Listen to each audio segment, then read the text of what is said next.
আসসালামু আলাইকুম। যে যেখান থেকে এই ক্লাসটা দেখতেছো সবার উপর আল্লাহ সুবহানাহু ওয়া তাআলার রহমত বর্ষিত হোক। এই পর্যায়ে নবম শ্রেণীর বিজ্ঞান অনুসন্ধানী পাঠের এটা হচ্ছে তোমার পদার্থের অবস্থা চতুর্থ অধ্যায়ের এটা তৃতীয় ক্লাস। হ্যাঁ, এই ক্লাসে আমি দেখো কি নিয়ে আলোচনা করব, নিঃসরণ নিয়ে আলোচনা করব। নিঃসরণ বলতে কি বুঝো? নিঃসরণ হচ্ছে উচ্চচাপের অঞ্চল থেকে নিম্নচাপের অঞ্চলের দিকে সরু ছিদ্র পথে কোনো গ্যাসের বের হয়ে আসার প্রক্রিয়াটাকে বলা হয় নিঃসরণ। বিষয়টা কিভাবে চিন্তা করো, একটা উচ্চচাপের অঞ্চল থেকে একটা সরু সরু মানে কি চিকন সরু ছিদ্র পথ দিয়ে একটা নিম্নচাপের অঞ্চলে কোনো গ্যাসের সজোরে মানে জোরে বের হয়ে আসার প্রক্রিয়াটাকে বলা হইতেছে কি নিঃসরণ। বিষয়টাকে এইভাবে চিন্তা করো যে আমরা যারা বডি স্প্রে ইউজ করি দেখবো বডি স্প্রে বোতলের মুখে উপরে চাপ দিলে বডি স্প্রে বোতল থেকে গ্যাস অনেক জোরে বের হয় কিন্তু।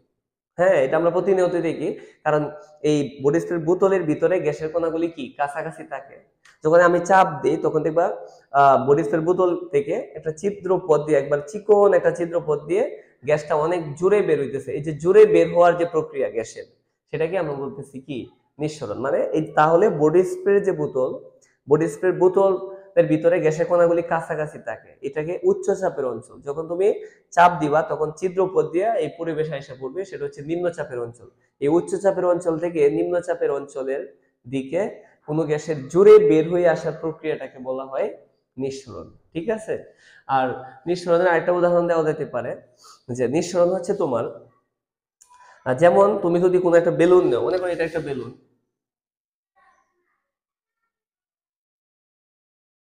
বেলুন নিলা। বেলুনের ভিতরে অবশ্যই গ্যাসের কণাগুলি কাছাকাছি, এই জন্য এটাকে বলা হইতেছে কি উচ্চ চাপের অঞ্চল। বেলুন নিছো, ঠিক আছে? বেলুন, এই বেলুনের ভিতরে গ্যাসের যে কণাগুলি আছে খুব কাছাকাছি, এটা হচ্ছে উচ্চ চাপের অঞ্চল। কিন্তু তুমি যদি ভাবো যে একটা বেলুন ফুলিয়ে যে একটা আলফিন দিয়ে ফুটো করে দেয়, তাহলে দেখবা আলফিন দিয়ে ফুটো করতে গেলে দেখবা বেলুন ফেটে গেছে, তুমি নিঃসরণটাকে বুঝতে পারবে না। এই জন্য আমাদের কি করতে হবে, বেলুনের মধ্যে বেলুনের উপর একটা কষ্টেপ লাগিয়ে যদি কষ্টেপের উপর দিয়ে তুমি আলফিন দিয়ে ছিদ্র করো, দেখবা আস্তে আস্তে বেলুনের ভিতর থেকে বাতাসটা বের হইতেছে, তখন আর ফেটে যাবে না। তাহলে এই নিঃসরণের উদাহরণটাকে দেখার জন্য আমরা বেলুন ফুলিয়ে একটা বেলুনের উপর একটা কষ্টেপ লাগিয়ে কষ্টেপের উপরে যদি আলফিন দিয়ে ছিদ্র করো, দেখবা আস্তে আস্তে বেলুনের ভিতর থেকে আস্তে আস্তে বাতাসটা বাইরে বের হয়ে আসতেছে। এই যে বেলুনের ভিতর থেকে বাতাসটা আস্তে আস্তে বাইরে বের হয়ে আসতেছে, এই আলফিনের যে ছিদ্র, তুমি যখন ছিদ্র করছো একবারে চিকন সরু ছিদ্র পথ দিয়ে বের হয়ে আসার প্রক্রিয়াটাকে বলা হইতেছে কি নিঃসরণ। তাহলে বেলুনের ভিতরে হচ্ছে উচ্চ চাপের অঞ্চল, আর যখন তুমি ফুটো করে দিবা বাইরে পরিবেশে বের হয়ে আসবে, সেটা হচ্ছে নিম্নচাপের অঞ্চল। তাহলে উচ্চ চাপের অঞ্চল থেকে নিম্নচাপের অঞ্চলের দিকে সরু ছিদ্র পথ দিয়ে কোনো গ্যাসের জোরে বের হয়ে আসার প্রক্রিয়াকে বলা হয় নিঃসরণ। তোমাদের একটা জিনিস অবশ্যই মনে রাখা উচিত, নিঃসরণ এবং ব্যাপনের মধ্যে পার্থক্য হচ্ছে নিঃসরণের ক্ষেত্রে চাপের প্রভাব আছে। দেখো বেলুনের ভিতরে চাপ বেশি, আর যখন ফুটো করে দিবা তখন উচ্চ চাপের অঞ্চল থেকে নিম্ন চাপের অঞ্চলে আসবে। তাহলে ব্যাপনের ক্ষেত্রে কোনো চাপের প্রভাব নেই, কিন্তু নিঃসরণের ক্ষেত্রে চাপের প্রভাব আছে। উচ্চ চাপের অঞ্চল থেকে নিম্ন চাপের অঞ্চলে আসবে সরু ছিদ্র পথ দিয়ে জুড়ে বের হওয়ার যে প্রক্রিয়াটা, সেটাকে আমরা কি বলতেছি ব্যাপন। কিন্তু ঘনত্বের ক্ষেত্রে যদি চিন্তা করো, সরি যদি ব্যাপনের ক্ষেত্রে চিন্তা করো, ব্যাপনের ক্ষেত্রে কিন্তু চাপের প্রভাব নেই, কিন্তু ঘনত্বের প্রভাব আছে। ব্যাপন এবং নিঃসরণের মধ্যে আরেকটা পার্থক্য হচ্ছে তোমার ব্যাপনের ক্ষেত্রে কঠিন তরল বায়বীয় তিনটা পদার্থের ক্ষেত্রে আমি চিন্তা করতে পারি ব্যাপন। কঠিন তরল বায়বীয় তিন পদার্থেরই ব্যাপন ঘটে, কিন্তু নিঃসরণ শুধু গ্যাসীয় পদার্থের ক্ষেত্রে ঘটে। এই যে উচ্চ চাপের অঞ্চল থেকে নিম্ন চাপের অঞ্চলে সরু ছিদ্র পথ দিয়ে কোনো গ্যাসের সজোরে বের হওয়ার প্রক্রিয়া হচ্ছে কি নিঃসরণ। নিঃসরণ হওয়ার জন্য শুধু গ্যাসীয় পদার্থ লাগে। তাহলে ব্যাপন এবং নিঃসরণের মধ্যে বেসিক্যালি দুইটা পার্থক্য হচ্ছে, ব্যাপনের ক্ষেত্রে চাপের প্রভাব নাই, নিঃসরণের ক্ষেত্রে চাপের প্রভাব আছে। আর আরেকটা হচ্ছে তোমার ব্যাপনের ক্ষেত্রে তোমার ব্যাপন কঠিন তরল বায়বীয় তিন পদার্থের কঠিন তরল বায়বীয় পদার্থের তিন অবস্থার ক্ষেত্রেই ঘটে, কিন্তু নিঃসরণ শুধু গ্যাসীয় পদার্থের ক্ষেত্রেই ঘটে। ঠিক আছে, এটা মনে রাখবা।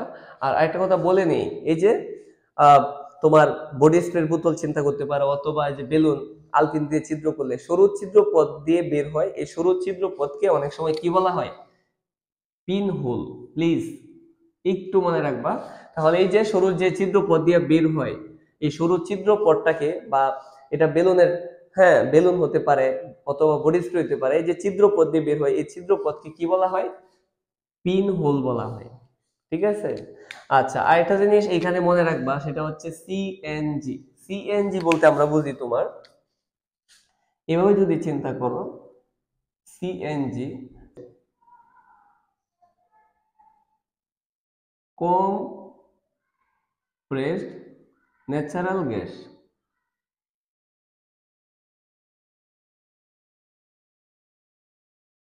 একটু মনে রাখো প্লিজ, সিএনজি এর পুনরূপ হচ্ছে কম সি, হ্যাঁ সিতে কমপ্রেসড, এনতে ন্যাচারাল, আর জিতে হচ্ছে গ্যাস। সিএনজি এর পুনরূপ হচ্ছে কমপ্রেসড ন্যাচারাল গ্যাস। এটা কিভাবে মনে রাখতে পারে? আরেকটা জিনিস অবশ্যই তোমরা মনে রাখবা সিএনজির ক্ষেত্রে, যে সিএনজি হচ্ছে উচ্চ চাপে সংকুচিত, উচ্চ চাপে সংকুচিত মিথেন, হ্যাঁ CH4। প্লিজ অবশ্যই সিএনজি এর পুনরুপমানে রাখবা, সিএনজি হচ্ছে কমপ্রেসড ন্যাচারাল গ্যাস, এবং সিএনজি বলতে আমরা কি বুঝি? যে উচ্চ চাপে সংকুচিত কি গ্যাস? Methane gas. আরেকটা বিষয় তোমাদের মনে রাখতে হবে, সেটা হচ্ছে রান্না করার জন্য জ্বালানি হিসেবে সিলিন্ডারে আমরা কি রাখি? হ্যাঁ সিলিন্ডারে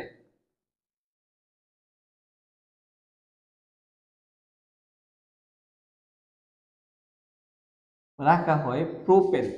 প্রোপেন এবং বিউটেন, প্রোপেনের সংকেত মনে রাখবা C3H8, আর হচ্ছে বিউটেন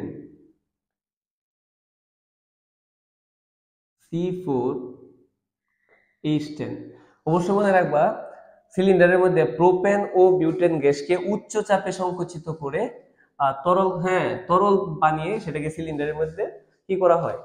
ভিতরে দেওয়া হয়। এটা অবশ্যই মনে রাখবা, রান্না করার জন্য জ্বালানি হিসেবে আমরা সিলিন্ডারের মধ্যে কি রাখি? প্রোপেন ও বিউটেন গ্যাসকে কি করা হয়? হ্যাঁ উচ্চ চাপে সংকুচিত করা হয়। একটু মনে রাখো, প্রোপেন ও বিউটেন গ্যাসকে উচ্চ চাপে